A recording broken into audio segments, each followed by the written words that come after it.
रसूल अल्लाह ने 5 खूबसूरत हदीसें बताई। नंबर 1, तुम में से बेहतरीन शख्स वो है जो ना किसी को तकलीफ दे और ना किसी की तकलीफ का जरिया और सबब बने।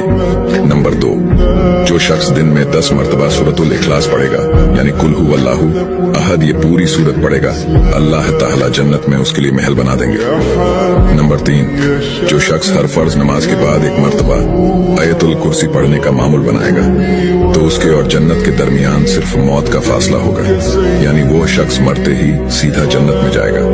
नंबर 5, जो शख्स घर से निकलते वक्त ये दुआ पढ़ेगा, बिस्मिल्लाहि तवक्कलतु अला अल्लाह ला हौला वला कुव्वता इल्ला बिल्लाह, तो अल्लाह ताला शैतान के शर से उसकी हिफाजत फरमा देता है और जिस काम को वो निकला अल्लाह ताला उसमें आसानी पैदा फरमा देता है। नंबर 5, रसूल अल्लाह ने फरमाया, वो शख्स हरा भरा रहे, हंसता खेलता रहे, जो शख्स मेरी हदीस सुने उसको महफूज रखे और उसको दूसरों तक पहुंचाए।